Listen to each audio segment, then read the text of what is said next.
আমরা যে প্রায় সময় কথা বলতে গিয়ে দেখবেন অনেক মানুষ বলে থাকে বাল। দেখবেন একজন মানুষের কোনো কিছু পছন্দ হয় নাই, সে কোনো কারণে তার উপরে রেগে আছে, দেখবেন হঠাৎ করে সে বলে ধুর বাল, এইগুলো তুই বলিস না। আপনি কি জানেন যে এই বাল শব্দটা বলার মধ্য দিয়ে মুসলমানদের জন্য কতটা ক্ষতি রয়েছে? বাল শব্দটি হিন্দি ভাষায় যে চুলের অর্থ দাঁড়ায়, সেটি কিন্তু বাংলা ভাষার মানুষেরা যে শব্দ বলে থাকে সেই অর্থ দাঁড়ায় না। কিন্তু বাংলা ভাষার মানুষেরা যে বাল শব্দ বলে, এটার অর্থ কিন্তু চুল দাঁড়ায় না, এটা দাঁড়ায় ইতিহাস থেকে হারিয়ে যাওয়ার এক দেবতার নাম। যেই দেবতা সম্পর্কে আল্লাহ পাক আমাদেরকে সতর্ক করে বলেছেন 37 নম্বর সূরার 125 নম্বর আয়াতে যে তোমরা বাল দেবতার অনুসরণ করো না। আল্লাহ পাক বলছেন আতাদউনা বালাউ ওয়া তাযারুনা আহসানাল খালিকিন। আল্লাহ বলছে তোমরা কি বালকে ডাকবা এবং সর্বশ্রেষ্ঠ স্রষ্টাকে তোমরা কি ভুলে যাবা, পরিত্যাগ করবা? এই বাল শব্দটা আল্লাহ পাক কোরআনের মধ্যে বলেছেন। এই বাল শব্দটা সেমিটিক শব্দ, যার অর্থ দাঁড়ায় দেবতা বা স্রষ্টা, বা আমরা যে আল্লাহ বলে সম্বোধন করি ঠিক একই রকম অর্থ দাঁড়ায়। এটা আসলো কোথা থেকে? আপনাদের মনে প্রশ্ন থাকতে পারে, হুজুর এটা আসলো কোথা থেকে?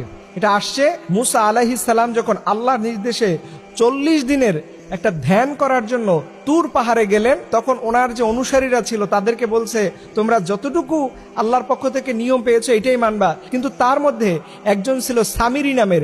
এই সামিরি কি করলো, হঠাৎ কিছুদিন যাওয়ার পরে সে একটা গরুর মূর্তি করলো এবং এই গরুর পূজা শুরু করলো। দেখবেন এই সামিরির যে তৈরি করা যে গরুটা ছিল, সেই গরুর যে শিং ছিল, শিংয়ের মাঝখানে দেখবেন সূর্য দেখা যায়। ঠিক এই বাল দেবতাটাও এই একই রকম, এবং মিশরীয় সভ্যতায় অনেক মূর্তির মাথার ভিতরে দেখবেন দুই পাশে দুইটা শিং থাকে এবং মাঝখানে সূর্য থাকে।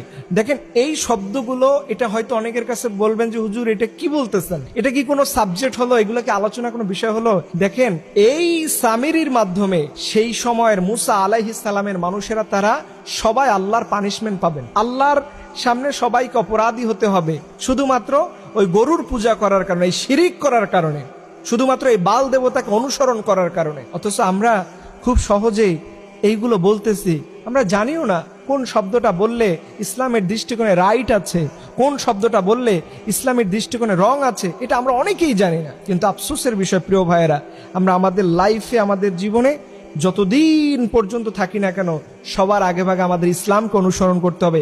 ইসলামকে বাদ দিয়ে পৃথিবীর কোনো তন্ত্রমন্ত্র বিশ্বাস করা যাবে না। আজকের যে সাবজেক্ট আপনারা শুনলেন, হয়তো অনেকেই আপনাদের মাথার উপর থেকে যেতে পারে, হয়তো জীবনে প্রথমও শুনতে পারেন, কিন্তু আপনি ইন্টারনেটের মধ্যে সার্চ করেন, এই বাল দেবতা সম্পর্কে আরো খুঁজেন, কোরআনের 37 নম্বর সূরার 125 নম্বর আয়াতটা আপনি দেখেন, আপনার কপাল খুলে যাবে। আপনি যদি এই ভুলটা, এই শব্দটা বলা থেকে নিজেকে বিরত রাখতে পারেন, আপনি পরিপূর্ণ একজন মুমিনে পরিণত হবেন।